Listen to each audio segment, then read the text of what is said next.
Oi, pessoal, a gente está aqui na terceira temporada, o primeiro episódio do Simplificando, é óbvio. A gente vai falar sobre um tema que ele é moda e é um tema cabeludo pra caramba. Talvez vai ser o episódio mais difícil. A gente vai tentar simplificar o blockchain. Essa palavra bonita aí, agora tem blockchain em tudo, tem bicicleta com blockchain, tem cachorro com blockchain, tem tudo com blockchain. Antes de apresentar meu convidado, vou falar aqui o merchan rápido. O Simplificando é patrocinado pelo site Acho Cupons. Site Acho Cupons você acessa por www.achocupons.com.br. Lá você encontra cupons, ofertas, descontos das principais lojas do Brasil, algumas do mundo também. É super prático, é só ir lá, não precisa nem fazer cadastro. E é isso aí, vou apresentar meu convidado. É o Magaldi, Maurício Magaldi, mas se chama mais de Magaldi. Executivo, passou por grandes empresas do Brasil, agora é chefão de dados traduzindo para o português, assim, chefão de dados do HSBC. Ele é um ser peculiar também, o cara é artista, heavy metal aí, karateca. Minha pesquisa aqui, eu achei cada coisa, crossfiteiro, então um executivo aí no Shape. Mas eu vou deixar que ele se apresente, como ele se formou, depois a gente entra no assunto melhor. Legal. Obrigado aí pelo convite, Robson. Prazer estar aqui. A gente está tentando há um tempo aí já fazer esse bate-papo, mas finalmente a gente conseguiu. Legal. Muito obrigado aí pelo convite. Um pouquinho da minha trajetória. Eu sou engenheiro de produção, de formação, atuando sempre desde a formação em mercado financeiro. Então, a minha afinidade primeira com blockchain vem desse mercado, né?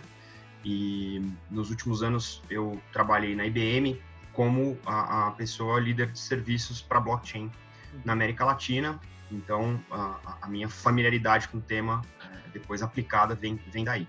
Recentemente eu voltei para o mercado financeiro, onde eu estou trabalhando como Head de Transformação e como CDO, num banco que está voltando para o Brasil. E a ideia, obviamente, em algum momento, ter a convergência de todos esses temas aí no meu dia a dia. Então, muito legal. Sim, eu tenho uma banda também, vou fazer o meu merchan aqui, a banda Vertover, uma banda que tá na cena do heavy metal aqui no Brasil há 22 anos, e onde eu tenho minha válvula de escape, vamos dizer, criativa, né, do dia a dia, e, obviamente, karatê, crossfit também para manter a cabeça e o corpo em ordem aí para as demandas do dia a dia. Então é isso. Então vamos lá, vamos simplificar essa história desse blockchain aí. Legal. Tem uma pergunta que eu gostava de fazer, só que contigo vai ser impossível. Não posso falar. Quando você era criança, você já imaginava que ia trabalhar com blockchain? Só que essa porcaria não existia. Então, quanto tempo que existe isso? Como que surgiu essa coisa? Porque não é de hoje também, né? Tem um certo tempo. Sim. Eu acho que o legal do blockchain é contar um pouquinho da história e tentar aí já simplificar um pouco, né? A primeira instância em que se discutiu o blockchain é um paper bastante famoso, que é considerado o paper seminal do blockchain, que é o paper do Bitcoin, que foi escrito pela entidade Satoshi Nakamoto, né? E depois implementada de maneira distribuída, que é onde os princípios do blockchain, técnicos do blockchain, foram descritos pela primeira vez, né? O grande barato do blockchain neste primeiro momento era permitir transações online, digitais, mas que evitassem o que a gente chama tradicionalmente no mercado do blockchain, o tal do fenômeno do double spending, ou do gasto duplo, né? Vocês devem lembrar aí, no começo da internet, a gente podia copiar e mover e fazer pirataria de MP3, né? Então eu tenho um MP3 que eu ripei de um CD, olha que coisa velha, né? Uhum. Eu ripei de um CD, eu copiei isso para dentro do computador e eu faço aí uma playlist, copio aquilo numa pasta, queimo um CD ou mando para um servidor para compartilhar com o resto da galera, tipo Napster, né? Peer-to-peer e tal. Esse fenômeno é um fenômeno do double spending. Eu tenho um ativo, que é a música digital, eu copio, eu duplico, eu gasto ela várias vezes. Do ponto de vista monetário, esse fenômeno ele é ele não é desejável. Se você tem uma unidade monetária e paga alguém com ela, o ideal é que você deixe de ter a posse e a propriedade daquela unidade e passe essa posse-propriedade para outra pessoa. Então, o fato do Bitcoin, né, tá construído em cima dos princípios do blockchain e ser a primeira implementação desse blockchain permitiu que, uma vez que eu passe um Bitcoin para alguém, ela deixe de ser minha, ela passa a ser da outra pessoa, e essa transação de movimentação, ela seja escrita no tal do blockchain, eu já explico o porquê do nome, e isso seja visível para todo mundo da comunidade que utiliza aquele ativo, né, aquela moeda digital, no caso aí o Bitcoin. Então foi mais ou menos nessa circunstância, e aí pensando até um pouco do ponto de vista de resistência, é uma resposta à crise de 2008. Esse paper ele foi escrito e publicado em 2008, e ele combina uma série de coisas que já existiam, conceitos e princípios que já existiam, em algo que realmente, depois implementado com a rede Bitcoin, né, se tornou possível do ponto de vista técnico de você trocar um ativo, né, uma pessoa, trocar uma criptomoeda nesse caso, passar essa criptomoeda para frente e deixar de tê-la, e aí você evita esse fenômeno do double spending, e criou uma verdadeira febre, né? Se você for acompanhar aí jornalisticamente, a gente vem tendo ondas e mais ondas sobre o blockchain, né? Então, a partir daquele momento, isso foi plantado, né, na cabeça da internet, e a gente vem falando disso desde então. Então é mais ou menos isso. Eu efetivamente não pensava em trabalhar com blockchain, como eu falei, eu venho do mercado financeiro, isso não era algo, mesmo durante a crise de 2008 e os anos que se seguiram, não foi algo que foi amplamente discutido entre os participantes do mercado financeiro, pensando em banco, financeira, corretoras, bolsas, mas conforme esse uso foi ficando mais amplo, né, do ponto de vista de, olha, existe uma tecnologia que permite troca de valores de maneira imutável, né, distribuída, onde todo mundo vê o que está acontecendo e consensada entre participantes, essa coisa começou a ficar um pouco mais popular e chamar a atenção do mercado financeiro, tanto que alguns bancos, inclusive, se não se organizaram em consórcios para criar empresas onde o blockchain é a tecnologia principal, eles criaram a própria tecnologia blockchain para uso corporativo. E aí vem uma outra onda do blockchain, que é o que a gente chama de enterprise blockchain, que é o blockchain para empresas. Então, sim, num resumo rápido, esse é um pouco da história do blockchain. Obviamente, quando eu passei a estudar isso por volta de 2014, bem esporadicamente, depois trabalhando na IBM e vendo a IBM se movimentar nessa direção a partir de 2015, e por sorte, azar ou circunstância, está numa posição de ter estudado, estar numa empresa que passou a investir nisso, as coisas começaram a convergir, foi aí que eu comecei a trabalhar mais efetivamente com a tecnologia. Então, o nome da tecnologia, ou dos tipos dessa família de tecnologias, ele é muito sugestivo. Eu acho que é um nome bastante apropriado nesse contexto, porque, essencialmente, as informações que são registradas neste blockchain, elas são registradas em blocos de informação, para o qual a tecnologia calcula, eu vou usar um termo técnico aqui, mas calcula tem um número gerado matematicamente, que é o hash, que dá a identidade daquele bloco de informações. E este hash, ele é usado para o cálculo subsequente do hash do bloco seguinte, né? Então, a informação é encadeada, e para você poder puxar o fio da meada, ali é só puxar aquela informação através da evolução dela dentro do blockchain. O que gerou também uma característica que a gente vai discutir daqui a pouco, que é quais são as indústrias que se beneficiam das características dessa tecnologia. Então, bem simplificadamente, o blockchain ele é uma tecnologia de infraestrutura, né, onde você pode registrar transações que, uma vez registradas, elas estão de acordo com as regras de negócio, as regras de comportamento definidas pelos seus participantes. Então, essa estrutura ela funciona em rede, né, onde eu tenho participantes de vários tipos, e uma vez registrado nesse banco de dados distribuído, ela é imutável, e ela pode ser rastreada através de processos de busca dentro desse blockchain. Então, quando a gente fala que o blockchain é uma tecnologia de infraestrutura que embute confiança nos processos, olhando as características mais nativas, mais naturais dessa tecnologia. Né? Então, assim, num resumo bem simplificado, para tentar desmistificar e até num movimento contrário, matar o hype, né? Matar o buzz ao redor do blockchain, ele é uma tecnologia de infraestrutura que permite embutir confiança nos processos de negócio, sejam eles os processos, vamos dizer, do mundo da criptomoeda, né? Onde eu sei que a minha moeda passou a ser minha quando eu recebi, então ela é minha, e ela está registrada para todo mundo ver, tanto no do Enterprise Blockchain, onde eu tenho empresas interagindo junto do ecossistema e resolvendo os seus problemas de negócio, de eficiência, de risco, de operação, usando uma rede que a gente chama de rede privada. Então, num resumo bem alto nível, é isso. Então, simplificando aí, é mais ou menos essa... Não, a gente vai fazer assim, a gente vai fazer ainda mais for dummies aqui. O que é materialmente, o que é um Bitcoin? Assim, ele é um arquivo de texto, ele, assim, o que ele... eu tenho, sabe, peguei uma caneta aqui e fazer um exemplo. Esse aqui é meu Bitcoin, tem um B aqui, certo? Aí você falou que se eu tirar esse B aqui, a blockchain vai dizer que não é mais o meu B, e por mais que a gente copiar um B parecido com isso aqui, a blockchain não vai permitir. Assim, não. Sabe que esse aqui é o teu B.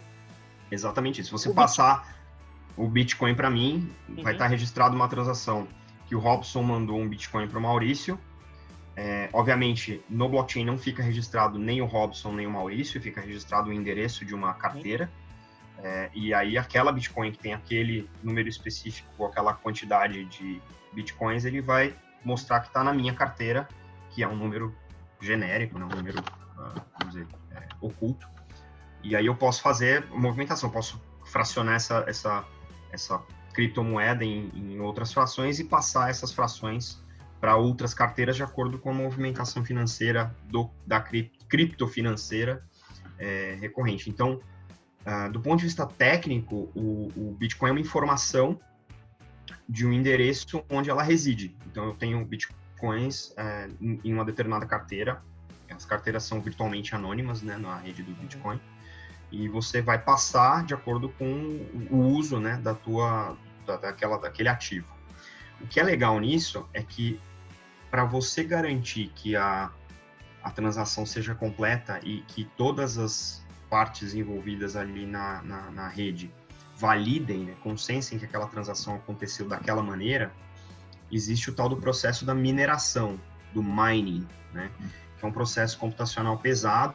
Na rede do Bitcoin você vai ter o que eles chamam de Proof of Work, que é a prova do trabalho pesado. E quando esse cálculo desse algoritmo ele é concluído, o minerador que provou aquele cálculo matemático, ele ganha uma Bitcoin. Então, a cada X transações, é uma Bitcoin. Então, a cada X transações nessa rede, você tem essas validações geram um prêmio para aquele minerador que foi mais eficiente em achar a resposta daquele problema matemático aleatório. O que é legal aí é que você tem uma mistura de descentralização desse processo, porque os mineradores estão a todo momento ligados na rede e recalculando, né, essas transações, e você tem uma descentralização também do poder, porque todo mundo que está ali tem a mesma condição de chegar no número, né, no cálculo aleatório, para validar para consensar uma transação. Isso é uma questão arquitetural que permite, que democratizou a participação na rede. Quando a gente olha o uso dessa tecnologia configurada desse jeito para esse fim, ela se sustenta quase como que por si só, né? Quando você pensa na utilização dessa tecnologia para um corporativo, tem várias diferenças que a gente pode até discutir aqui, que já impedem que a mesma tecnologia blockchain que é usada no Bitcoin seja usada num ambiente corporativo. Então, tem algumas diferenças importantes do ponto de vista de que são tecnologias similares, mas com características diferentes que resolvem problemas diferentes, né? Eu tenho vários amigos que são criptoativistas e que estão ativamente participando do mercado de criptomoedas e acham que o único blockchain que vale é o blockchain das criptomoedas. Uhum. E eu tenho amigos que trabalham, ex-colegas que trabalham com blockchain para o mundo corporativo e que estão focadas em atender esse espaço com essa tecnologia. Eu estou no meio aqui, porque eu não tenho agenda com nada e eu acho que são soluções diferentes para problemas diferentes e eu acho que em algum momento a gente vai ter, inclusive, convergência e já tem discussões super avançadas na indústria de como é que eu passo de um para o outro, né? Como é que eu garanto que as coisas continuam coexistindo, porque o mundo dos negócios ele não tem muita fronteira, ele vai acontecer de acordo com a necessidade dos negócios. Sim. Então, de alguma maneira, esses mundos vão se mesclar e, obviamente, aí, tecnicamente, a gente tem que entender como é que isso vai acontecer, mas isso está chegando. A gente costuma fazer um paralelo muito interessante, que é que as redes de blockchain públicas, tipo as criptomoedas, elas são a internet. E as redes de blockchain privadas ou permissionadas, que são usadas pelas empresas, elas são as intranets. Uhum. Então, é um paralelo para quem viu nascer a internet, né? Antigamente tinham as intranets, as redes privadas das empresas, que tinham informações limitadas àquele ecossistema. E tem a internet, que é esse mundão de Nossa Senhora aí, onde tem tudo, e tudo é acessível a todo mundo. Então, o paralelo é bastante válido e é um jeito fácil de explicar, né? Então, tem o mundo das criptomoedas, que todo mundo pode ter acesso, e eu tenho o mundo dos blockchains corporativos, que aquela rede ali vai fazer uso da tecnologia. Então, são dois mundos um pouco que coexistem, mas são mundos diferentes, né? Uhum. E teve uma coisa até que tu mencionou no começo ali, que quem não está ligado um pouco mais no assunto, provavelmente não entendeu. Você falou que a entidade Satoshi Nakamoto, porque ninguém sabe quem é, né? Ou quem são. Essa é a parte legal e talvez que gere mais hype ao redor do Bitcoin, esse folclore, né? Essa lenda urbana do Satoshi Nakamoto. Ninguém sabe se isso é uma pessoa, se é um conjunto de pessoas, se é a gente chama de entidade, porque não sabe exatamente o que é. Tem, inclusive, jornalistas investigativos que estão há anos tentando descobrir quem é, o que é, e quem são, ou quem é, né? E o folclore é muito interessante, porque assim, o paper do Bitcoin, ele é super bem escrito, e ele é super bem escrito em vários aspectos. Então, tem questões econômicas, tem questões sociais, tem questões de arquitetura, do ponto de vista de criptografia, tem do ponto de vista de economia. Então, é um paper super completo e pensar que em 2008 alguém tivesse a profundidade que está, vamos dizer, carregada nesse paper, naquele momento da história, não era algo muito provável. Então, a ideia é de que alguém tenha todo aquele arcabouço teórico e amplo e profundo ao mesmo tempo, é algo que desafia aí a cabeça das pessoas. Eu não perco meu sono com o Satoshi Nakamoto, agradeço o trabalho dele quase todo dia, mas obviamente é uma resposta, talvez a gente nunca saiba. Então, mas é uma coisa muito interessante, porque a maneira como ele bolou esse paper, e a maneira como o paper está escrito, ele realmente é bem completo em todas as dimensões que ele se propõe a explorar ali. Então, é bem incrível. E eu recomendo a leitura, porque, apesar de ser um negócio que já tem, sei lá, 10, 11 anos, esse paper guia, inclusive, a maneira como diferentes blockchains se convergem, ou blockchains que são mantidos por grupos únicos são rachados no meio, tem os famosos fork, né? Eu vou para um lado com uma regra no blockchain, e aí eu sigo a vida com a regra anterior, enfim. São questões que no mercado do blockchain tem muito peso ainda. Então, é legal, quem tiver curiosidade, é um paper que está na internet em todo lugar, se você procurar. E é muito legal ter acesso a isso e saber que isso, ele foi tão bem escrito que ele guia as decisões que estão sendo tomadas hoje em relação ao uso e as diferentes utilizações aí do blockchain. Muito legal.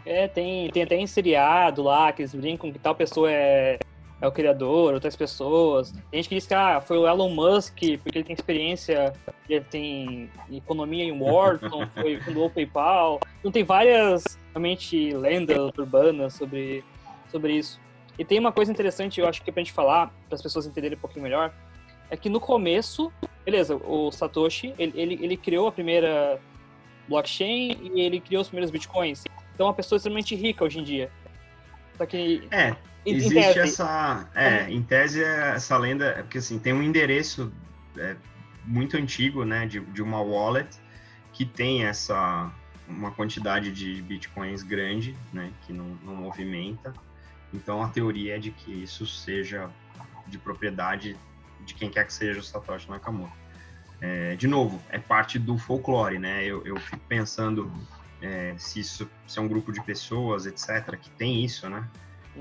E que plantou isso. E, obviamente, esse é o tipo de informação ou de folclore que gera a percepção em quem não acompanha o mercado de que o Bitcoin é um esquema de pirâmide. Porque parece uma coisa fácil, né?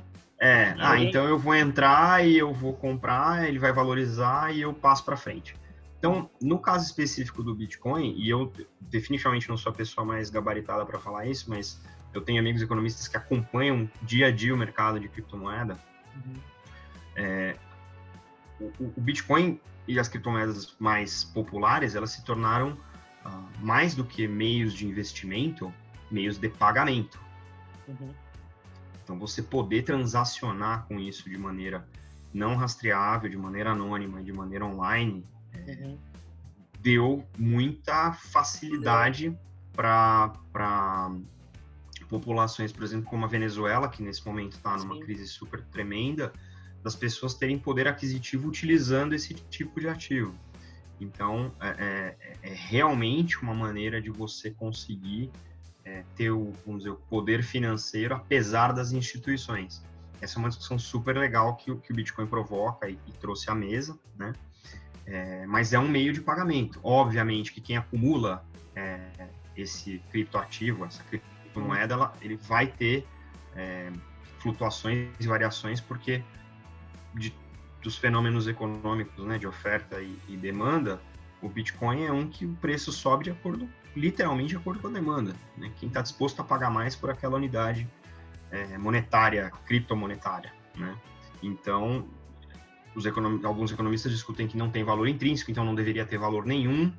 Entretanto, ele tem um valor como pagamento numa situação dessa. Eu tenho certeza que um venezuelano gostaria de poder comprar bitcoins, criptomoeda, quaisquer, para poder fazer uso e comprar mercadorias num país onde ele não tem acesso à moeda.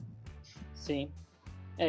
Lá é realmente uma complicação, assim, aquela ditadura comunista ferrou o país e só com tecnologias para você ter um pouquinho de dignidade ali. Você tá preso na própria casa, não tem poder aquisitivo nenhum. Como é que você se sustenta, né? Então é uma saída. Eu acho que é um tipo de subterfúgio de liberdade financeira, né? Nesse sentido. Então acho que isso fala muito com o DNA do Bitcoin lá do paper. Porque até tem a questão, se você vai fazer uma transação entre países, tem que comunicar ao Banco Central, tem todo o sistema financeiro que se o governo não quiser que você não faça, ele não deixa. Essa é uma forma de você... E tem alguns custos, né? Sim. Para você fazer isso, vamos dizer, num ambiente regular, você tem custo. Então é interessante ver também como o próprio sistema financeiro tem usado o blockchain para diminuir seus próprios custos e se tornar mais acessível para as pessoas poderem transacionar entre países, né? Então é um outro jeito de usar o blockchain no mundo, vamos dizer, a gente chama de regulado das empresas, né? Todos os bancos do mundo têm um regulador nos seus países e alguns deles já estão fazendo uso de soluções para pagamentos entre fronteiras quase que em tempo real, com um custo muito menor, inclusive. Então, tem essas duas, vamos dizer, facetas do uso da tecnologia. Legal. Assim, acho que o pessoal começou a enxergar um pouquinho mais a figura da blockchain, do Bitcoin, da importância desse sistema para garantir que que a moeda é confiável e tudo mais. Também... E está começando, talvez, a pensar algumas possibilidades dessa questão o registro único. Então, quando começaram as pessoas, assim, o mundo corporativo, a ver essas características da blockchain fora de moeda, pensaram, putz, parece que isso aqui me lembra um cartório. Opa, pera, será que posso ser cartório? Isso me lembra alguma... Eu acho que tipos de casos de uso você vai encontrar aí facilmente uns 20, 30 tipos de casos de uso. Tem alguns mais emblemáticos que a gente pode comentar aqui, mas eu acho que a história de como o blockchain chamou a atenção do mundo corporativo, ele é interessante, porque assim,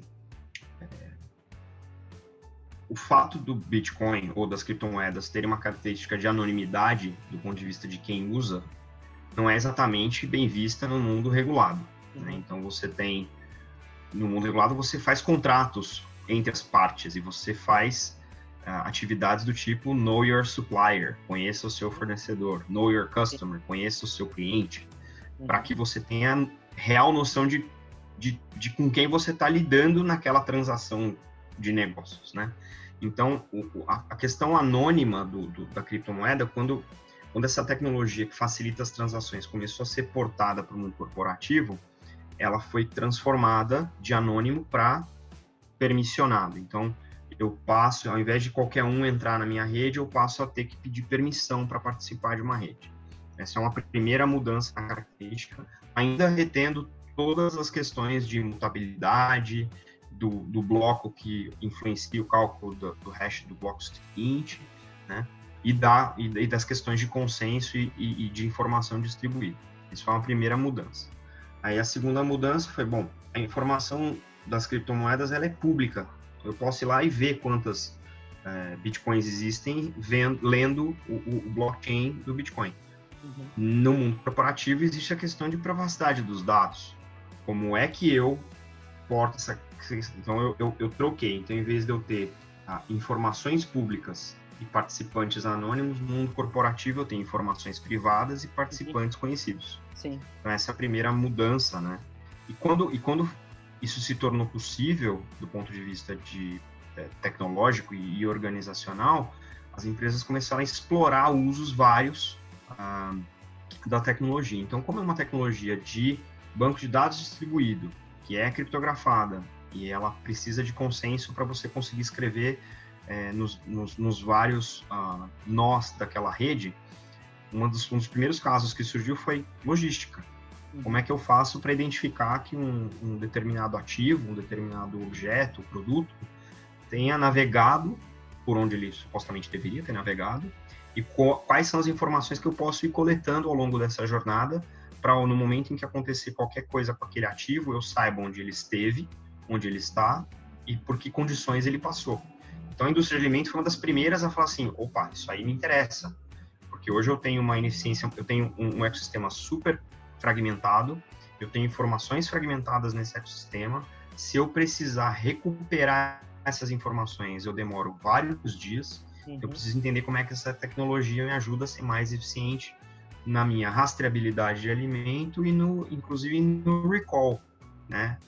O recall de alimentos é algo que tem um custo alto, tanto logístico como de produto, e para evitar maiores desastres, invariavelmente a indústria retira 100% de um produto comprometido das prateleiras. Isso é um custo grande para a indústria, né? E não consegue prevenir que isso se espalhe de maneira a contaminar mais pessoas ou mais locais.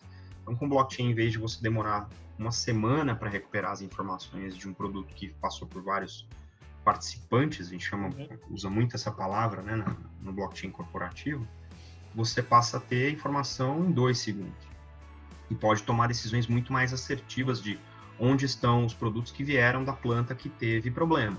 Sim. Em vez de você ter que tirar todos os produtos do mercado, você vai especificamente naquelas lojas e remove os lotes específicos que podem ter problema. Então, isso, para a indústria como um todo, isso diminui o custo e aumenta a eficácia desse processo. E para o consumidor final, ele está muito menos exposto a comprar um produto comprometido E conforme a evolução desses processos vão se baseando cada vez mais em dados verificados desse blockchain, você vai ter situações em que o produto não vai nem para a gôndola, se ele estiver comprometido.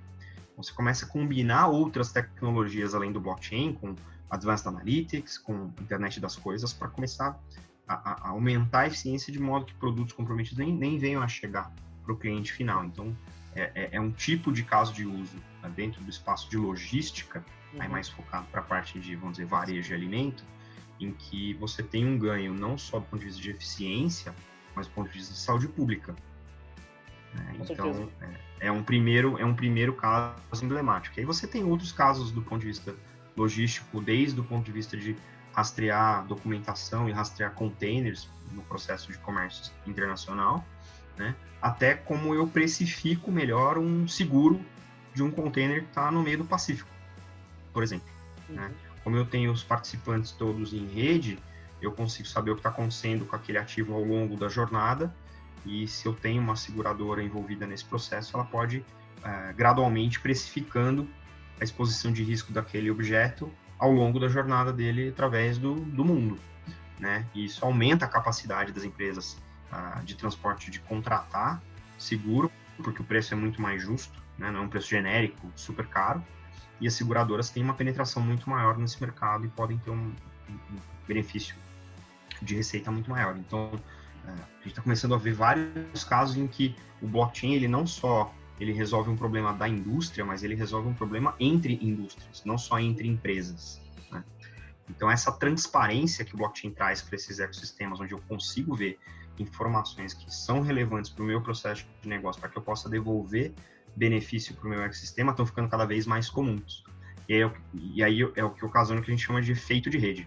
Quanto mais participantes, sejam eles competidores ou colaboradores entre si num ecossistema, estão participando daquele processo de negócio onde eu embuti confiança, maior é o ganho total do ecossistema. Então é onde a gente vê, de fato, sinergia sendo gerada quando a gente combina um ecossistema todo ao redor de um processo de negócio utilizando uma tecnologia que embute confiança nesses processos.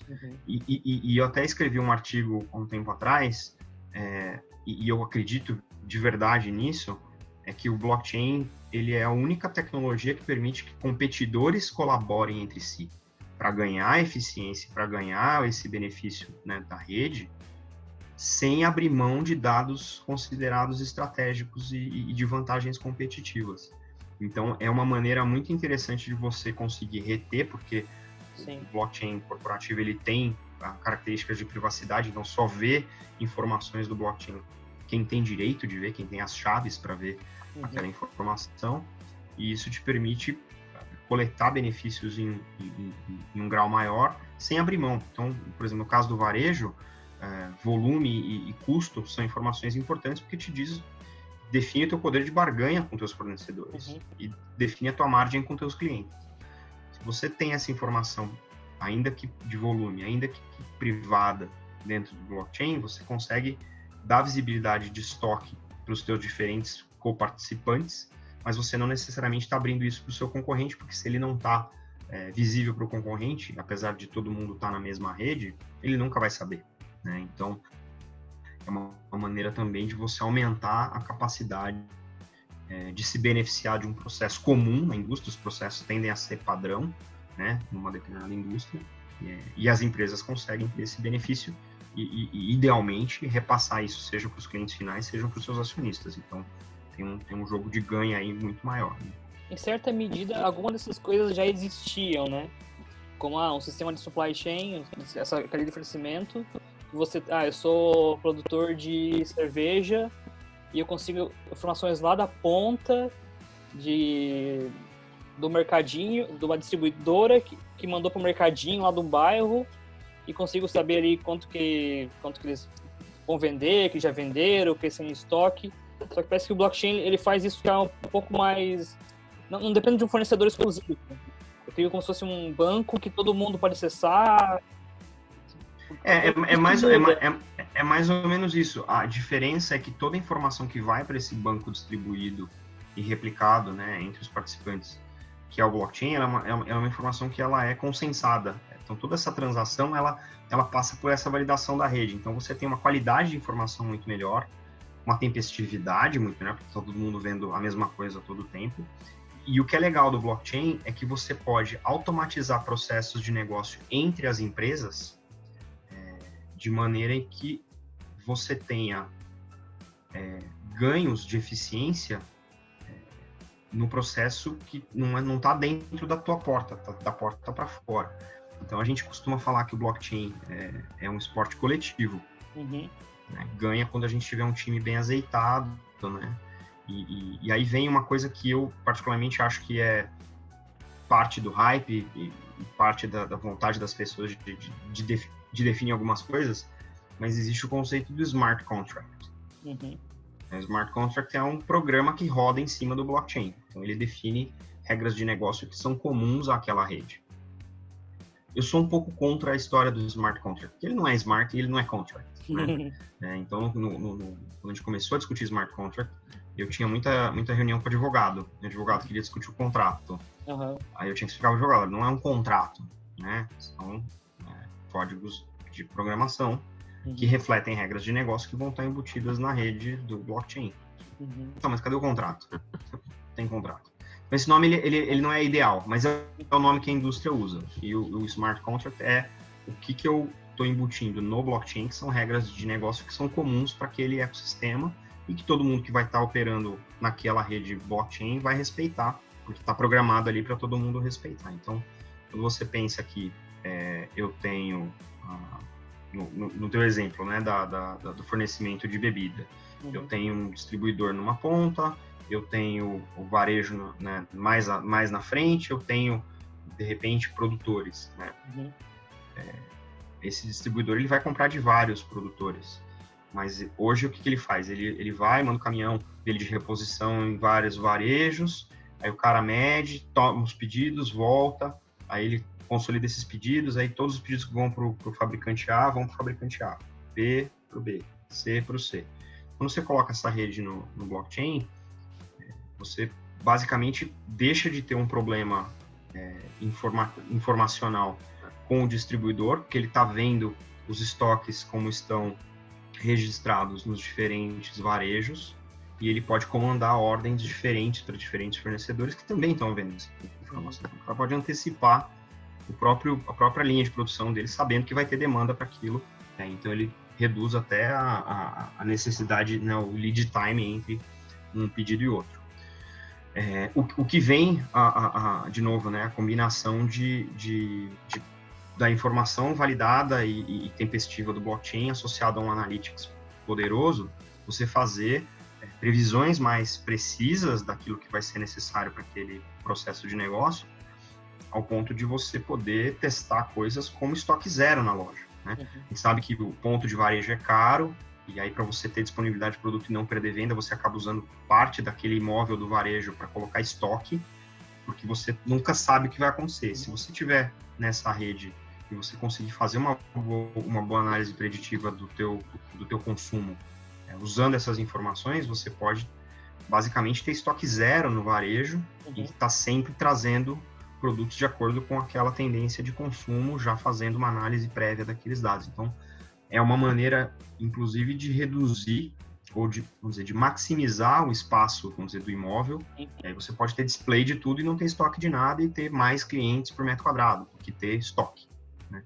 Então, são algumas características, quando a gente olha o blockchain aí, olhando do ponto de vista de logística, que a gente já começa a ver a discussão muito prática, muito técnica, de como, aí já é uma segunda derivada, né? Você usou o blockchain para acelerar o seu processo e aí você está usando os dados do blockchain para acelerar ainda mais e para ter mais eficiência, para ter mais margem do processo.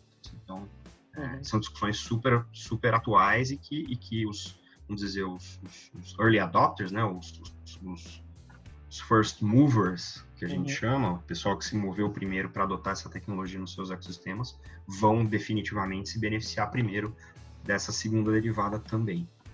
E nesse caso ali, que eu estou usando um exemplo para ficar talvez mais fácil para as pessoas, né?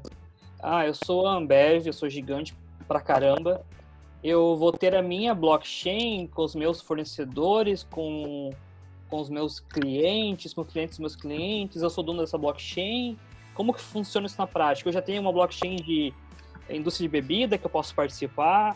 Como que isso na prática, assim? Tem três grandes players, três grandes agentes de transformação que têm o poder ou têm mais facilidade de trazer o blockchain para os processos de negócio. O primeiro é o que a gente chama o regulador. Se um regulador numa determinada indústria falar assim, vai funcionar assim, pronto. A partir daí a indústria tem que se acomodar para atender aquele requisito regulatório. Isso está acontecendo em Dubai. Dubai tem um projeto grande agora para finalizar, eu acho que em 2021, do governo digital. Então, todos os registros e todos os processos governamentais vão rodar em plataforma digital e os registros vão ser feitos entre os departamentos do governo numa rede blockchain. Então, vai ser assim e aí assim todo mundo se move. Então, esse é um primeiro tipo de, vamos dizer, de agente de transformação. O segundo é o que a gente chama de associação de indústria, né? Então, eu tenho, vou dar um exemplo aqui brasileiro, que é a Febraban, que agrega os bancos brasileiros. A Febraban tem um poder de fazer algumas transformações e apoiar os bancos nisso. Então, se existe um consenso entre os bancos dentro da federação de que eles vão se mover em um determinado processo de negócio para adotar blockchain, é muito mais fácil que eles façam isso de maneira organizada, coordenada e, melhor do que tudo, padronizada, né? Sim. Então, essa é uma outra entidade, um outro player que ajuda a mover numa direção dessa.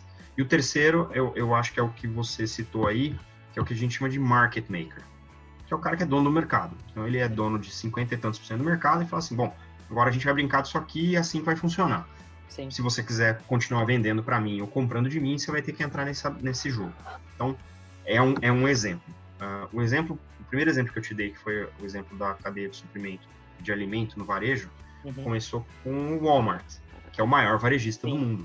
Sim. Então, ano passado houve um incidente alimentar nos Estados Unidos, se não estou enganado, com alface romana, foi em setembro, e aí o Walmart veio a público e disse, se você quer ser meu fornecedor de alface romana, até setembro de 2019, eu preciso que você se integre ao blockchain chamado Food Trust, né, de confiabilidade alimentar, e eu passe a rastrear suas alfaces através dessa informação, que se eu tiver que fazer recall, eu não vou jogar toda a minha alface fora, eu vou pinçar só aqueles pés de alface que eu preciso realmente tirar do mercado, porque senão a escala dele permite que ele faça isso.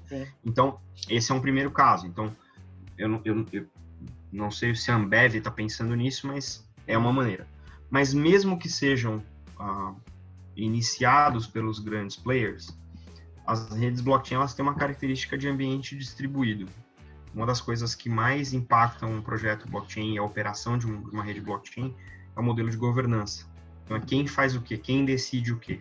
Então, é interessante porque vários exemplos têm vários modelos de governança. Então, às vezes você tem exemplos que são até similares entre indústrias, mas os modelos de governança são bastante diferentes. Então, sim, você pode ter uma rede que é governada por um grande agente e ele obrigue os menores participantes a plugar ali? Pode, definitivamente. Mas você pode ter uma governança que definitivamente é totalmente distribuída, ou você tem formação de consórcios em que as empresas que fundaram a rede montam uma empresa separada para governar todo o processo ao redor daquele blockchain. Porque uma vez que o blockchain está no ar, você pode fazer várias coisas, né? Você pode ampliar, a gente fala da ampliação horizontal, que é quando eu agrego mais membros para aquela blockchain, ou da ampliação vertical, onde eu ponho mais funcionalidades, mais ativos para aquela mesma rede de participantes. Até para definir isso, você precisa ter um corpo, vamos dizer, administrativo ou diretivo para definir como é que essa rede vai operar e como é que ela vai crescer, se ela vai crescer e em que direção. Então, essa é uma característica interessante de redes, né, de projeto de redes blockchain, que você está fazendo projeto com várias empresas. Já é difícil fazer projetos de transformação com uma empresa só. Quando você pensa em blockchain, você pensa em projetos de transformação de indústria. É um pouco mais ambicioso.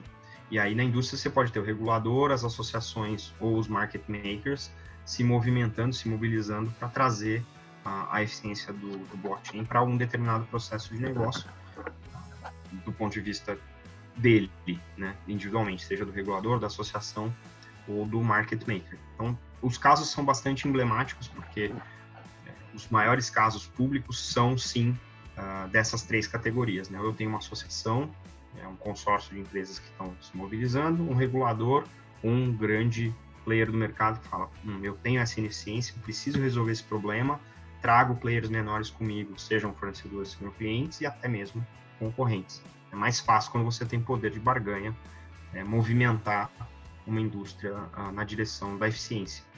Mas o que é mais interessante é que esses caras nunca ganham sozinho. Como eu falei, o blockchain é um esporte coletivo, e uma das coisas que a gente discute muito quando fala de projeto blockchain é qual é o incentivo para eu participar. Porque como qualquer projeto, ele impõe mudanças, e como toda mudança é complicada, é difícil, ela precisa ser aceita e abraçada. Sim. Num projeto com blockchain, você tem que identificar o que seriam os seus fundadores daquela rede, quais são os incentivos. Por que o cara sairia do status quo dele para pular num projeto desse, né, e fazer parte disso? Então, essa é uma pergunta que a gente sempre faz quando pensa em projeto blockchain, e aí eu volto no teu ponto que você falou assim, é quase como se fosse um cartório, né?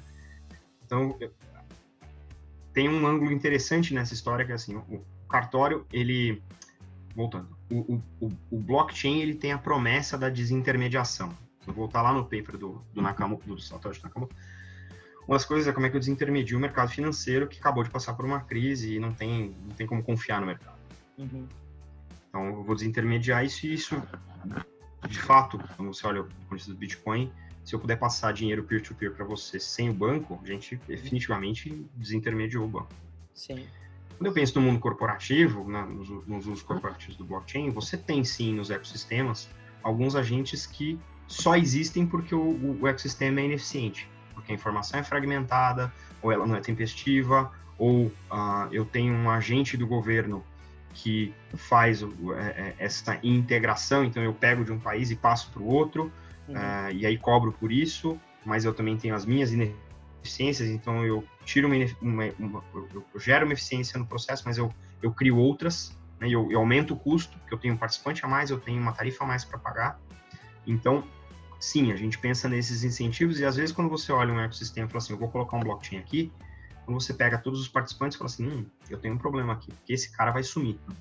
Então, ele não tem um incentivo para participar, ele tem um incentivo para quebrar com aquele projeto, para não participar, né? Então, o que a gente tem visto, e tem casos muito bem sucedidos no Brasil, de potenciais desintermediados que, ao invés de esperar para ser desintermediado, ele vem e inaugura o blockchain, ele vem e cria a eficiência, ele vem e vira o agente governador do blockchain, ele vem e cria um modelo em que é mais fácil os demais participantes se plugarem. Então, isso também, apesar da questão da desintermediação ser uma coisa quase que central do ponto de vista das criptomoedas, no mundo corporativo a gente tem um mundo real, que é um mundo regulado. Então, às vezes eu não posso me desfazer de um agente porque existe uma regulação que o suporta. Então, os mais inteligentes, os mais um tino de longevidade maior, vamos dizer assim, estão pulando na frente e estão falando, legal, se eu tenho esse risco, então eu vou inaugurar um blockchain e eu vou fazer com que vocês sejam mais eficientes. Vem comigo. E aí o jogo vira. Aí o cara que seria desintermediado vira o grande patrocinador e o grande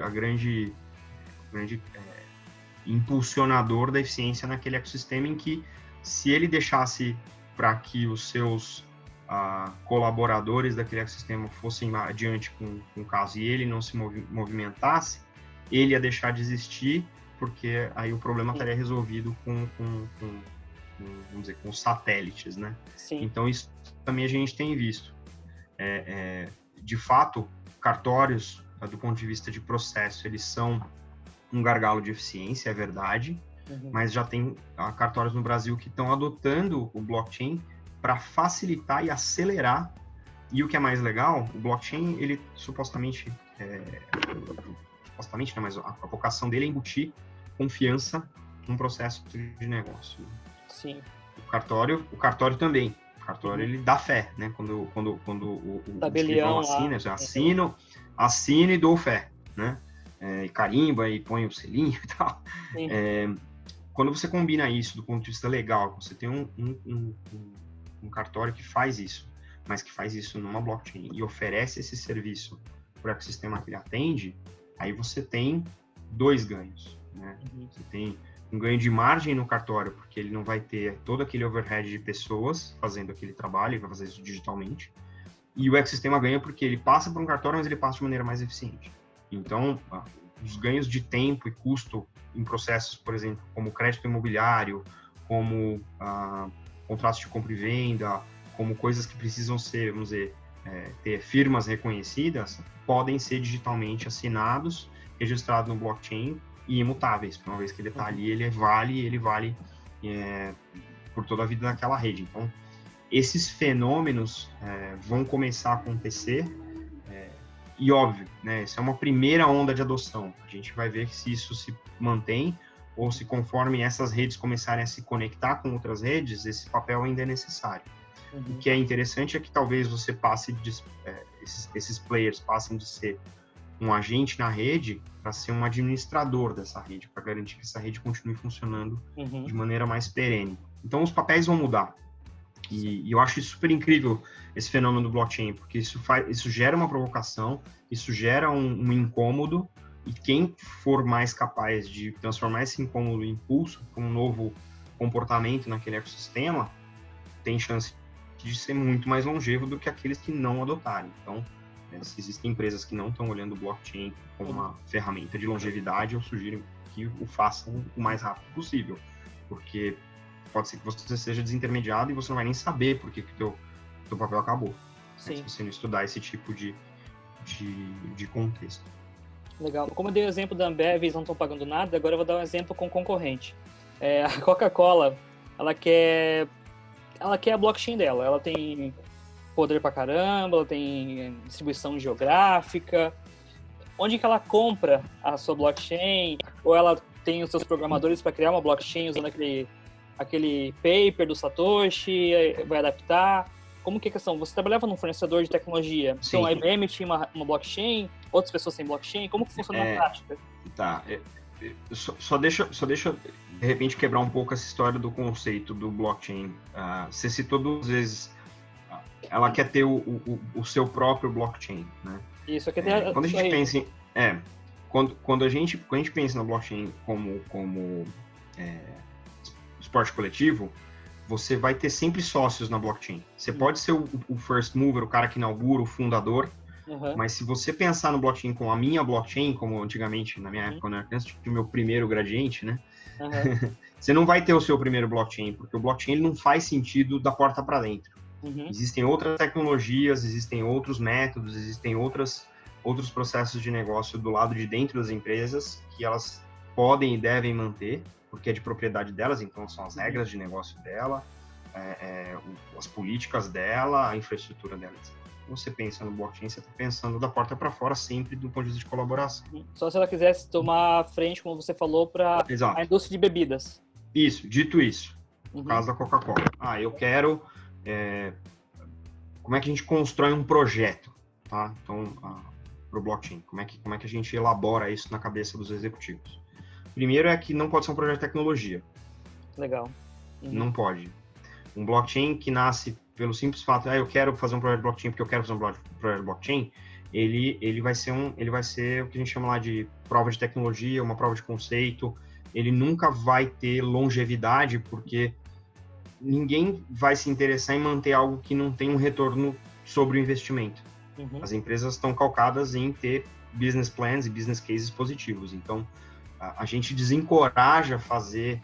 Óbvio, você quer criar um ambiente na sua máquina, fuçar, programar, e ótimo, faça isso, super legal, mas não trate isso como um projeto. Quando você vai fazer um projeto, você tem que olhar para fora e tem que olhar para o seu negócio. Tem que falar assim, quais são os meus processos de negócio que sofrem porque eu tô inserido num ecossistema, não vou dizer ineficiente, mas menos eficiente do que ele poderia ser. Sim.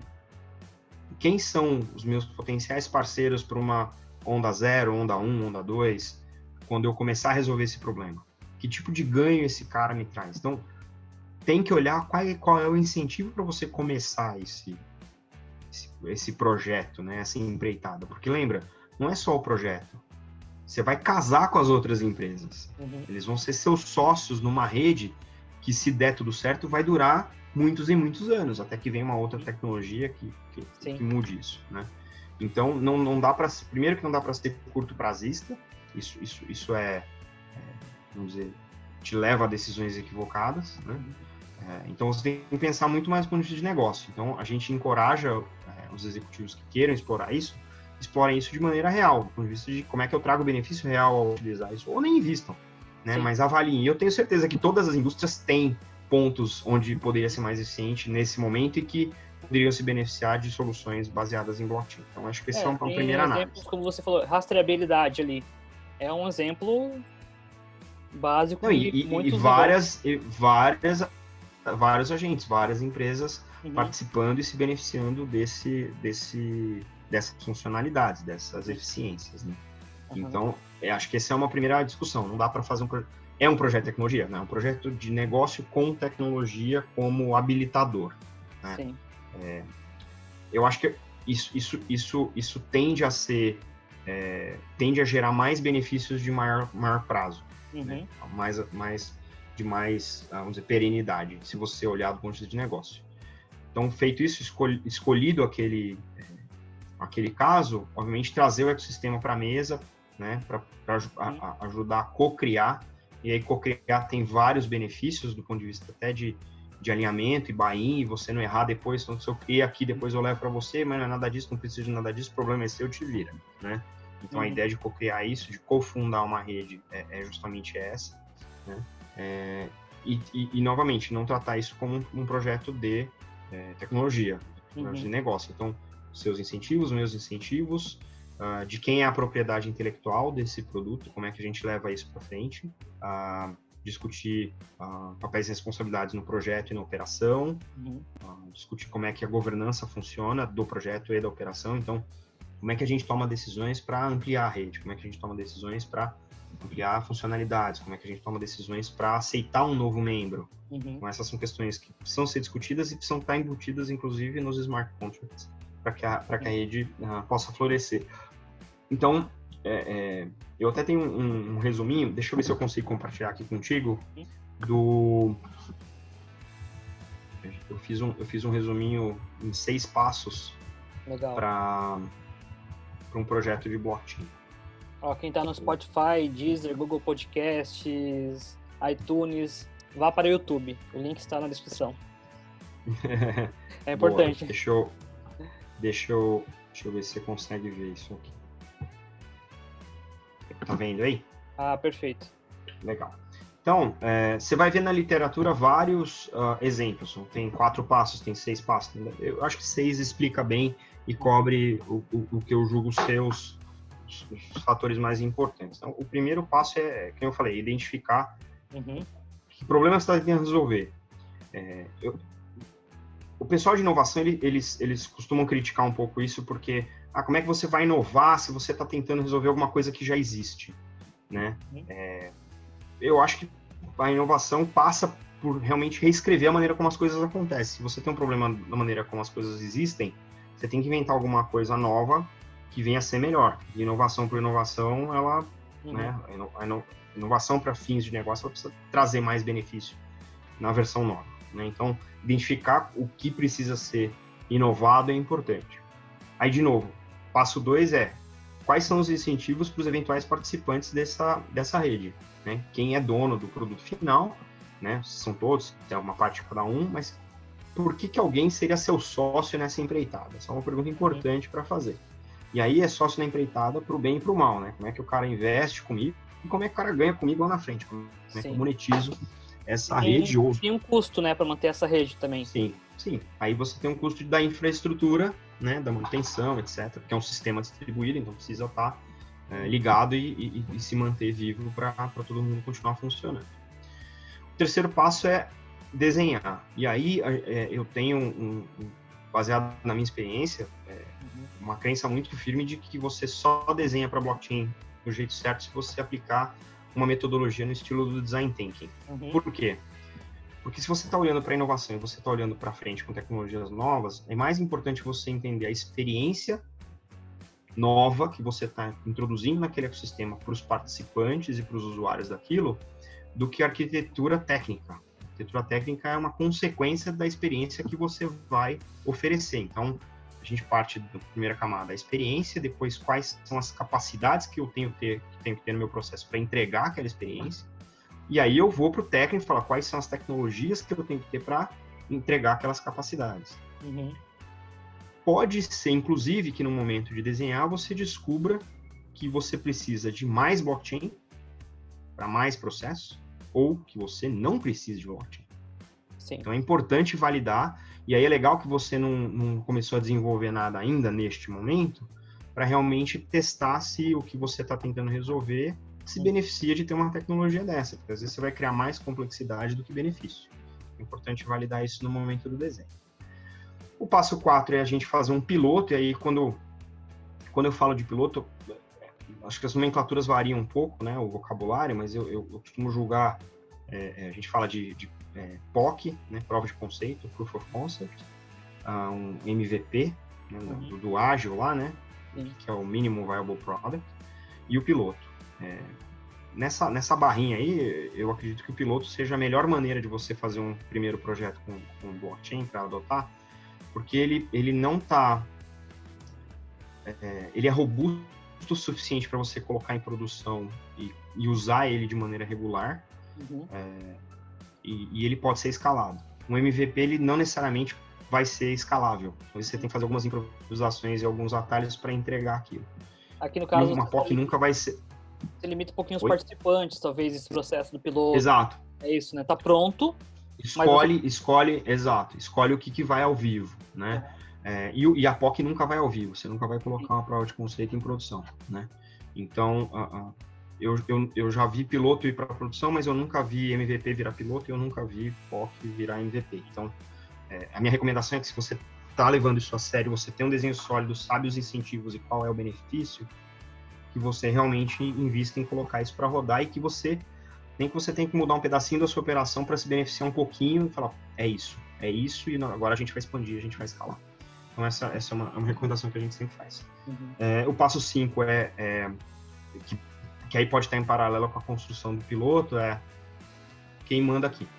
Como é que a gente manda nisso? Como é que a gente resolve isso? Como é que a gente vive junto numa rede blockchain?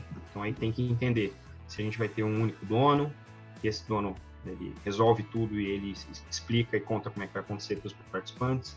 Se tem mais de um dono e como é que essa interação vai acontecer, ou se todo mundo é dono e todo mundo vai votar, né, democraticamente por decisões, e aí as decisões são as mais variadas. Né? Quem que eu ponho para dentro da rede, que novas funcionalidades eu vou priorizar para fazer, e como é que eu vou ao mercado vender o benefício dessa rede para outros participantes. Então, tem um pouco de tudo aí, né? E aí, obviamente, operar esse negócio, né? Então, como é que eu rodo isso, onde ele vai rodar, ele vai estar deployado na nuvem, ele vai estar deployado on-premise, ele vai estar cada nó num lugar, enfim. Aí tem uma questão técnica da operação, se der pau na rede, quem é que acorda de noite para resolver, se isso vai ficar cativo dentro da minha infraestrutura, se eu vou colocar isso para fora numa nuvem qualquer, como é que eu vou monetizar isso, eu vou cobrar por licença, eu vou cobrar por processo, eu vou cobrar por transação, eu não vou cobrar e eu vou cobrar X, né?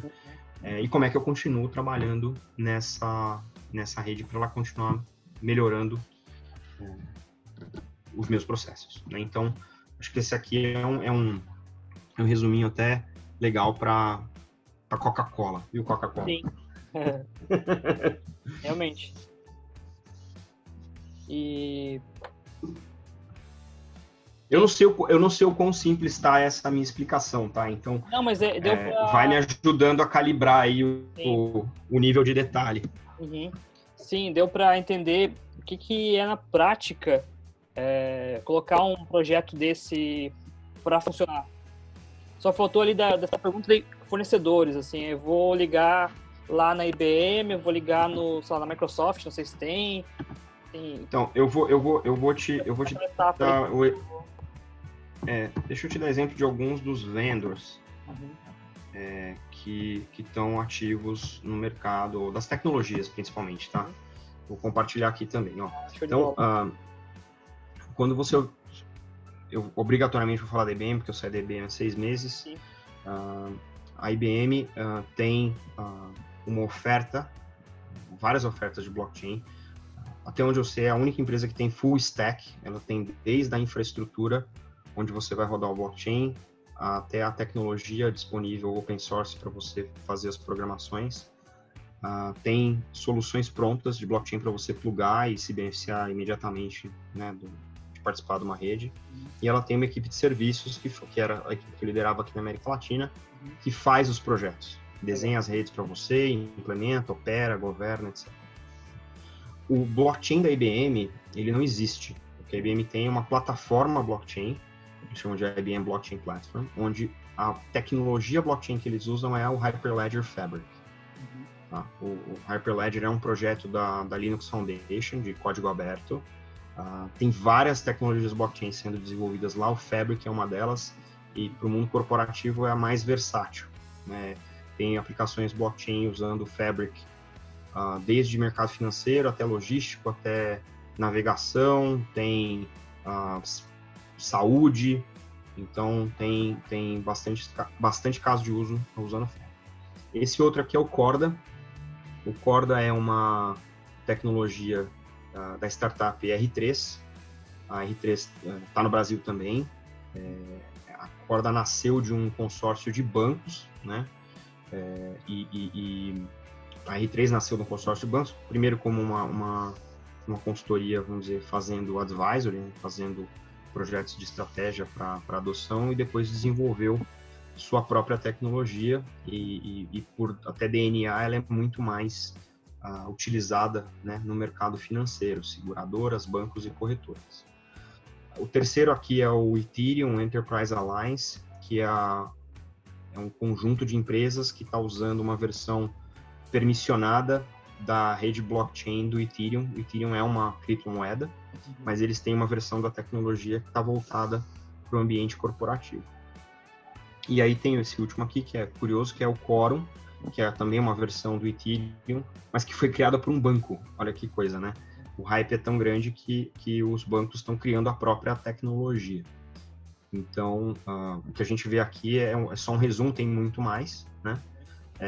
Mas, assim, do ponto de vista vamos dizer, de infraestrutura, para você ter um projeto e uma rede blockchain, você teria que ter um ambiente onde você vai rodar isso, seja local, seja na nuvem.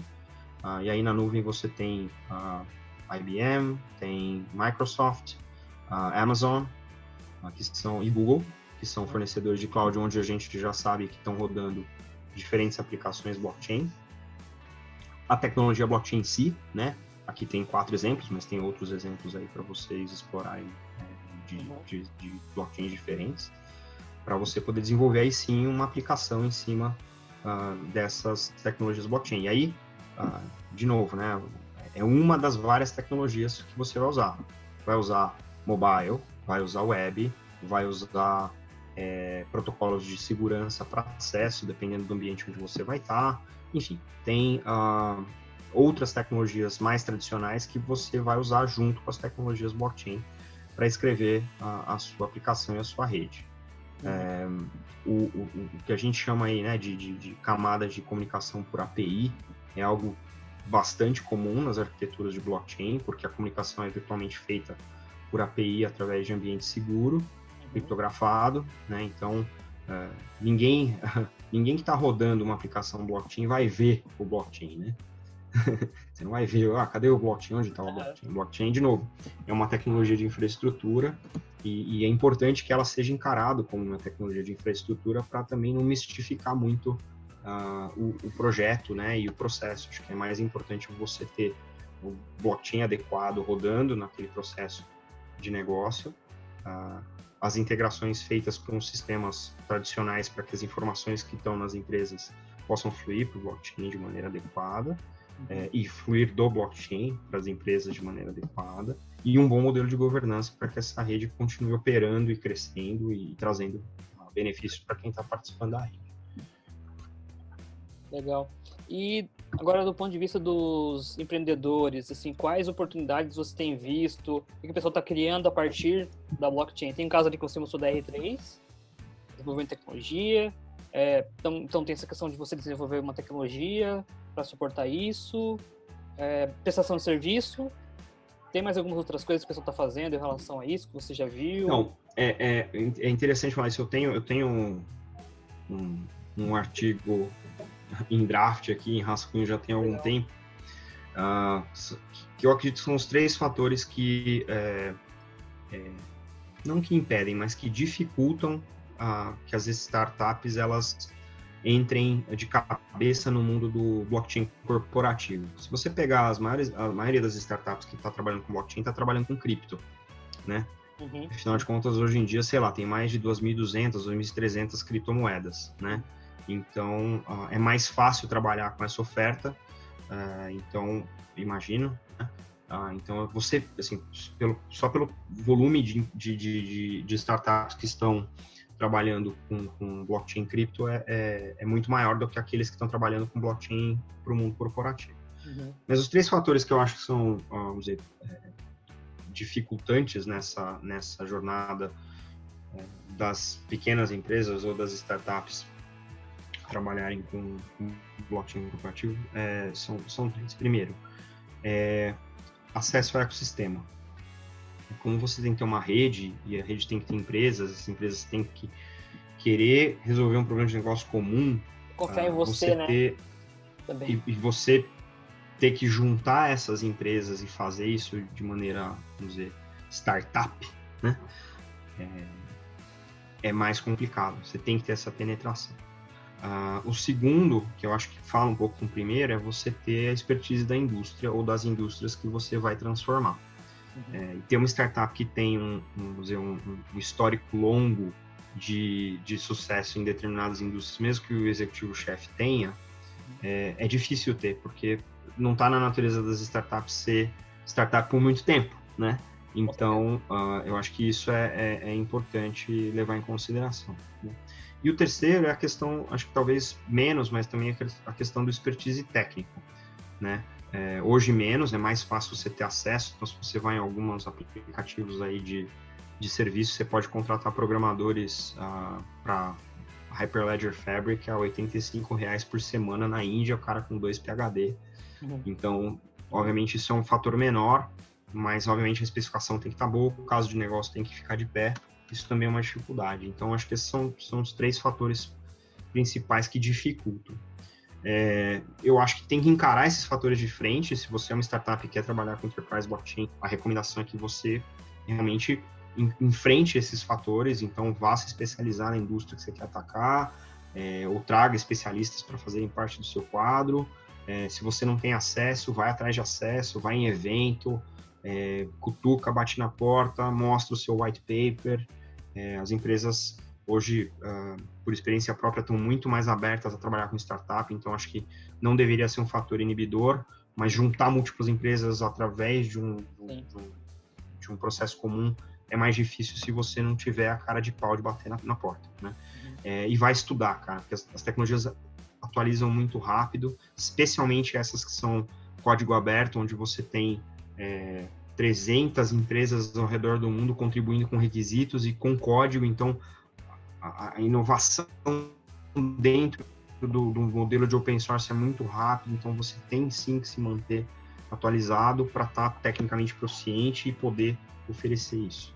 E aí eu acho que um fator que engloba tudo isso, que dificulta essa questão, né, da startup trabalhar com Enterprise Blockchain, é que do ponto de vista de processo, de negócio, de vendas, blockchain para Enterprise não é um pitch de tecnologia, é um pitch de negócio.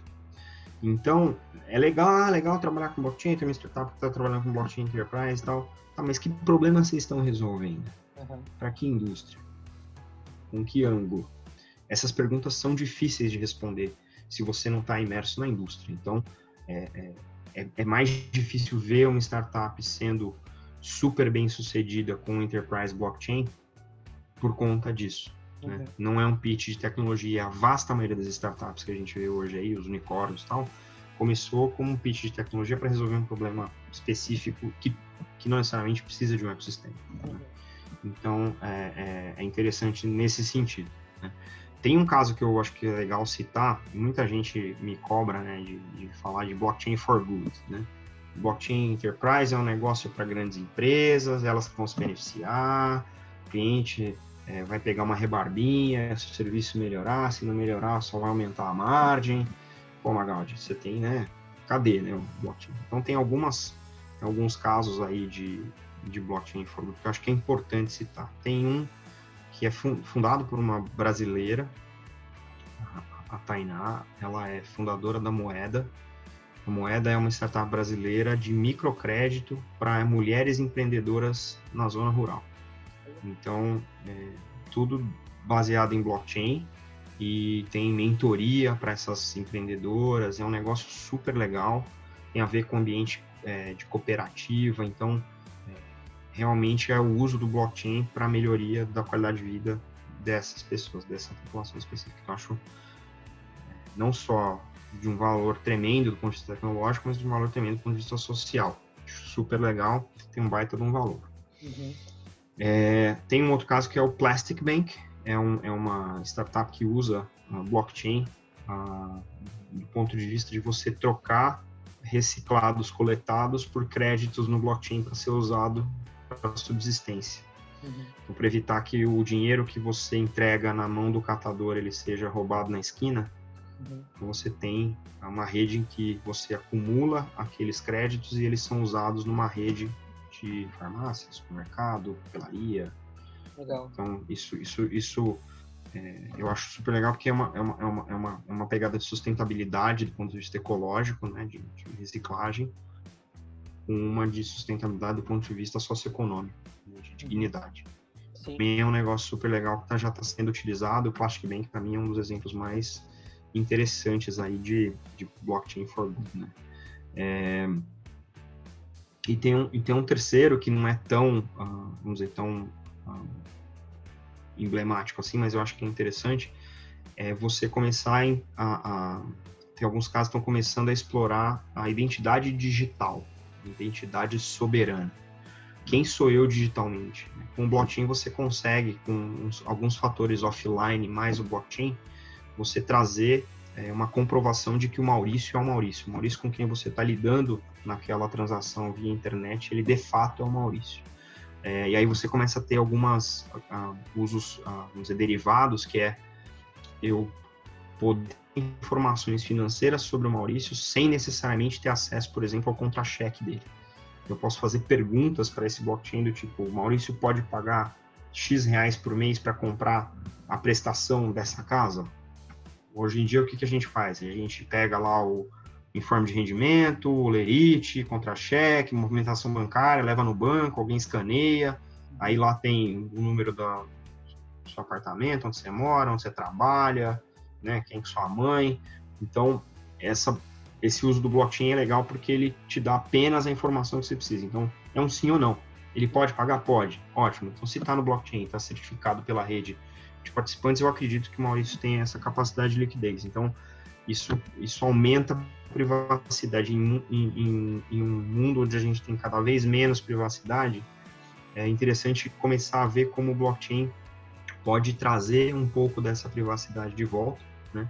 E permitir, inclusive, que nós, donos dos nossos dados, possamos, inclusive, monetizar esses nossos dados, se a gente assim quiser, né? Então, são 3 momentos aí do blockchain para os indivíduos que eu acho que, aos poucos, a gente vai começar a ver isso sendo utilizado e quando as pessoas começarem a se dar conta de que esses benefícios também podem ser, vamos dizer, alcançados pelo indivíduo, aí a gente começar a exigir que isso seja feito da maneira que proteja os nossos dados e que nos dê de volta um pouco do controle sobre essas nossas informações e nos permita, se a gente decidir, monetizar isso de maneira em benefício próprio, né? Então, são esses 3 casos que eu acho que é interessante a galera entender que o blockchain ele tem essa mística, mas eu acho que tem alguns benefícios para o cidadão comum que vão começar a ser discutidos e precisam começar a ser discutidos, mas além disso, também precisam começar a ser exigidos para que aí o ecossistema se mova nessa direção. Sim. E o mercado de trabalho, como que ele está, os profissionais envolvidos com blockchain, consultores, não sei se tem programadores também no Brasil, como que... Sim. Olha, eu acho que é um mercado novo, né? Mas, como eu falei, como o blockchain ele tem uma pegada de negócio muito forte, eu acho que tem uma chance das pessoas que têm uma grande experiência no mercado utilizarem esse momento em que o blockchain está começando a se tornar algo mais mainstream para as empresas, de também se reinventar profissionalmente, entender as implicações do blockchain para a indústria que eles dominam e poder ajudar na condução dos projetos e da operação do blockchain, com toda a expertise que eles já têm da indústria, mais o entendimento que eles têm do impacto do blockchain na indústria onde eles atuam. Então, eu acho que, de novo, tem algumas coisas que eu acho que são inéditas com o blockchain, né? E é o fato do blockchain ser uma tecnologia que ela é habilitadora de negócio, ela também habilita um profissional que está há muito tempo no mercado de se reinventar na direção de transformar a própria indústria. Então, é uma riqueza do blockchain que eu não vi em outras tecnologias, né? Ninguém... agora eu sou um especialista em internet e o cara vira tech, ele deixa de ser negócio. Então, o cara de negócio tem uma janela muito boa para atuar nisso. E, obviamente, se você é um cara que tem conhecimento de tecnologias padrão de mercado, tipo Java, tem noção de ambientes distribuídos, sistemas distribuídos, migrar para o blockchain não é coisa do outro mundo, né? Uma vez eu falei, né, alguém falou, mas o blockchain não é rocket science, né? Não é rocket science, mas já está explicado, né? É uma tecnologia nova, é uma combinação nova de tecnologias que já existiam, tem características específicas do ponto de vista de arquitetura técnica que precisam ser respeitados, mas não é um negócio impossível de você transicionar. Então, eu não tenho certeza, mas eu acho que plataformas tipo Udemy, Coursera, Lynda, já tem alguns cursos, YouTube, gente, né? Tem cursos mais ou menos estruturados de blockchain que dá para fazer. A gente tem o Blockchain Academy no Brasil, da Luca Damani, que é uma escola séria. Você tem grupos de pesquisa dentro das universidades brasileiras que estão começando a explorar isso. Eu tive recentemente na Unesp, falando na Semana da Computação, em Presidente Prudente, para provocar esse tipo de discussão. A USP tem esse fórum.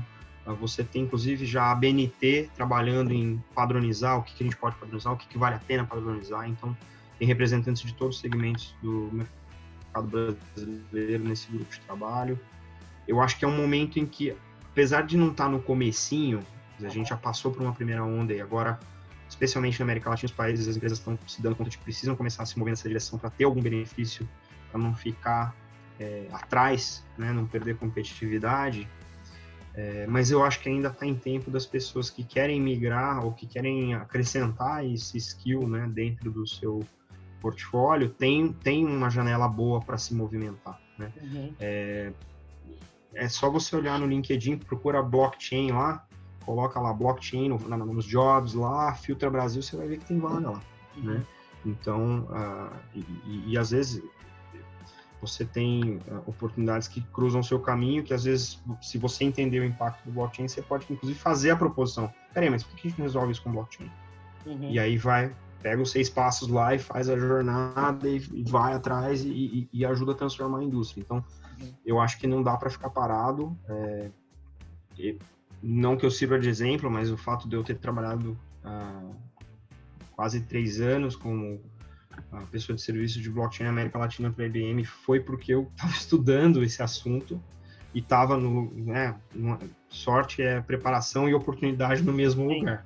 Né? Então, eu encorajo as pessoas a ser o mais curioso possível, porque a gente nunca sabe que tipo de oportunidade vai aparecer, né? Então, é interessante que as pessoas mais técnicas se atualizem e o pessoal de negócio que tem vontade de mexer com isso também vai ler. Tem tanto livro bom aí, tem Blockchain for Business, Blockchain Revolution, que são 2 livros já emblemáticos, já clássicos da literatura. Tem o paper do Satoshi, que acho que vale muito a pena ler. E a internet o tempo todo produz. Eu replico semanalmente vários artigos sobre blockchain no LinkedIn, no Twitter.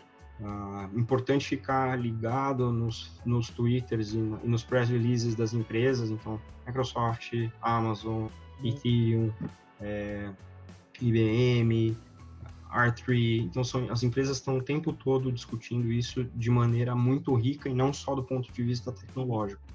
Então, se vale uma palavra de encorajamento, é isso. Não se desliga do assunto, porque tem novidade toda semana e a gente ainda não viu, eu acho, né? Eu acho que a gente ainda não viu a revolução que o blockchain promete. Acho que tem alguns fatores que a gente vai ver em breve. O primeiro deles, eu acho que está se amadurecendo com lei de proteção geral de dados, GDPR, coisas do tipo, que é o que vale a pena, o que não vale colocar no blockchain para que realmente a gente tenha benefícios. E tem um que a gente chama a fronteira físico-digital, né? Negócios que são nativamente digitais vão poder adotar o blockchain rapidamente e vão se beneficiar disso. Mas você ter garantia de que um objeto físico efetivamente está registrado no blockchain sem uma paridade físico-digital comprovada, eu acho que dificulta um pouco. Quando a gente conseguir fazer o link dessa unicidade, né, que um objeto X, sei lá, um saco de brócolis, uma caixa de maçã, um tonel de petróleo, sejam unicamente identificáveis através do blockchain, eu acho que aí a gente vai ver um movimento de adoção que vai se assemelhar à revolução do blockchain, né? Tem alguns fatores aí que eu acho que ainda estão em pesquisa e desenvolvimento pelos grandes laboratórios no mundo, mas que assim que essas coisas começarem a se popularizar, aí o blockchain vai realmente revolucionar a maneira como a gente faz negócio. Então, não dá para ficar sem acompanhar. Eu tenho vários momentos no dia, estou no Uber assim, tem que estar lendo, fuçando, cadê o link, vou ler, podcast, então tem que estar antenado. É uma bela oportunidade para se reinventar. Sim, pelo que você falou, no corporativo também está muito ligado à data science, né? A ciência de dados. Muito de analítica ali. Então é bom também a pessoa dar uma olhada nisso, nesse cruzamento. Sim. Porque olha qual que é a sacada dessa derivação do blockchain, né? Se você olhar do ponto de vista de infraestrutura de dados, o blockchain é dado cru, dado puro, né? O Analytics, ele trabalha em cima do dado puro, enriquece e gera insights. Qual é o melhor dado puro do que um dado que é certificado pela rede que tem interesse que esse dado esteja correto? Não vai ter, né? Então é legal você saber que no blockchain você vai ter possibilidade de ter um dado com uma qualidade muito melhor, então o teu Analytics já parte de um ponto muito melhor. Ainda que não enriquecido, ele passa por uma validação de qualidade e de padronização que beneficia muito o que vem nessa derivada do Analytics. Então, um petróleo melhor. É um petróleo melhor, sem dúvida nenhuma. Então, assim, eu acho que tem essa derivada do Analytics em cima do blockchain, ela ainda é pouco explorada, né? Mas eu acho que, de novo, quando a gente tiver um uso mais amplo do blockchain nos processos de negócio, aí você vai ver uma escalada muito maior na qualidade do Analytics também. Com certeza. Você já adiantou a penúltima pergunta um pouco, você comentou alguns livros por cima, você pode repetir quais são os livros que você indica sobre esse assunto? Sim, eu vou te mandar os links, aí você põe aí no teu vídeo pro pessoal, mas os dois que eu recomendaria mais fortemente, três que eu recomendaria mais fortemente. O primeiro é o Blockchain for Dummies, tá? Que é o livro Blockchain for Dummies, é um livro amarelinho, que eu acho que é importante para quem quer começar e ter um pouco de contato com essa realidade. O segundo é o Blockchain Revolution. É uma pauta que as pessoas, às vezes, elas têm preconceito com esse for Dummies, só que para vários assuntos eles são muito bons. Sim. São para começar, porque você tem que começar de algum jeito. Sim. Né? Então... Não, e a linguagem, o vocabulário, eles são...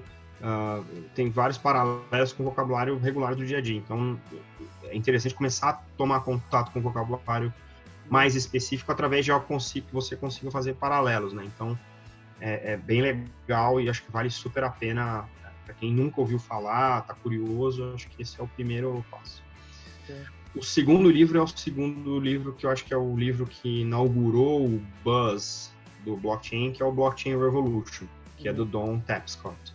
Esse é o clássico do blockchain hoje e eu acho que para quem trabalha com blockchain é leitura obrigatória. Assim.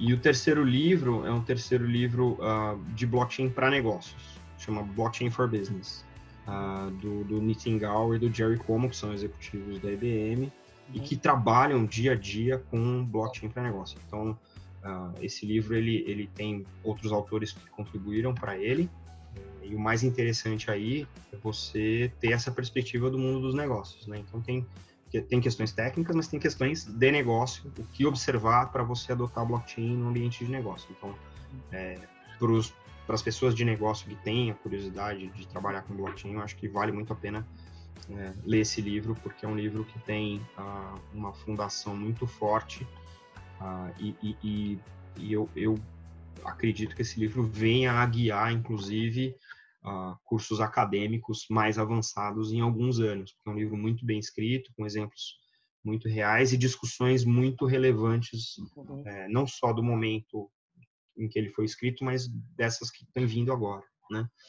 Então, é uma recomendação aí dos meus amigos Jerry e Nitin.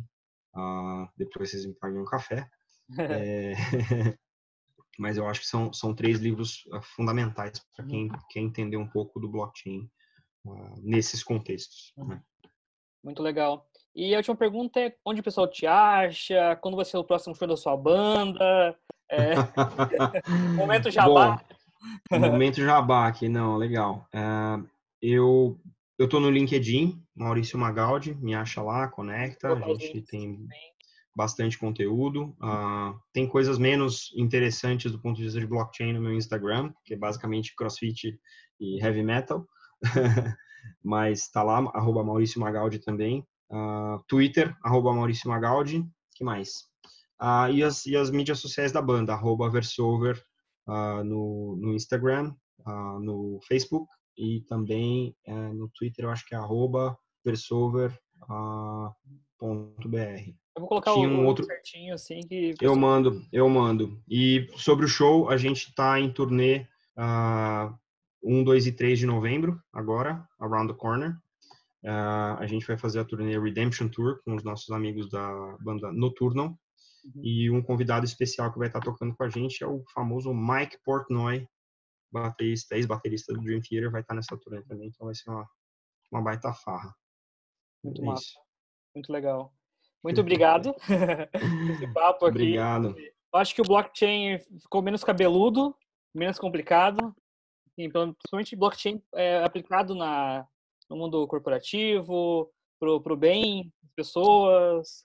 Tem uns casos legais também que eu vou colocar, das empresas que você mencionou, colocar nos comentários. Legal. Se quiser fazer pesquisa. Mas também o pessoal não tem que ser preguiçoso, o pessoal pode ir para o Google procurar essas coisas. Peguem sempre um caderninho quando assistirem Simplificando para anotar as coisas, ou um bloco de notas, pausa. Isso aqui é estudo, né? 1h30 de conteúdo, um executivo aqui, experiente pra caramba. Então, pessoal, isso aqui foi uma aula incrível. Esse aqui é o começo da terceira temporada, então a partir desse aqui ir pro ar, tem ato da segunda que eu tive, já que vocês vão perceber. É difícil às vezes posicionar no tempo as coisas assim, quando a gente faz gravação anteriormente. Mas eu tô aprendendo, esse aqui é o 27º episódio que eu gravo. Se você visse o primeiro de dados, eu tava péssimo, agora eu tô solto. Mas eu agradeço. A gente possa depois gravar outros também episódios, em casos mais específicos, outras coisas que você queira falar. Até sobre ter uma banda. Por que não? Simplificar como que é ter uma banda. As pessoas sempre... É que não é simples, não dá para simplificar, mas a gente pode falar disso. As pessoas acham que ter uma startup é fácil. Então tem os malucos que antigamente startup era banda, né? Então... Essa é uma startup de 22 anos que eu tenho. Ó. Mas tudo... Continuamos em bootstrapping. Mas é o jeito. Mas muito legal. Bom, bota blockchain na banda. Pois esse é um caso que a gente está estudando. Não, o pessoal arrependeu de colocar blockchain tudo aqui. É isso aí. Bom, mas eu queria ficar à disposição, tá, Robson, para um próximo episódio. Se você tiver várias perguntas que o pessoal ainda tenha e que tenha ecoado aí nesse episódio, a gente faz perguntas e Sim, respostas a gente faz uma aqui e live pelo vamos. LinkedIn, uma live pelo YouTube, a gente roda simultaneamente, agora tem tecnologia para isso também. Boa. Isso é bacana. Maravilha, cara. Joia, então. Obrigado, viu? Obrigadão. E pessoal, curte, comenta, compartilha, se inscreve no YouTube, Spotify, em todos os lugares. Você já sabe, né? Todo mundo já fala isso aí. Até o próximo episódio. Valeu!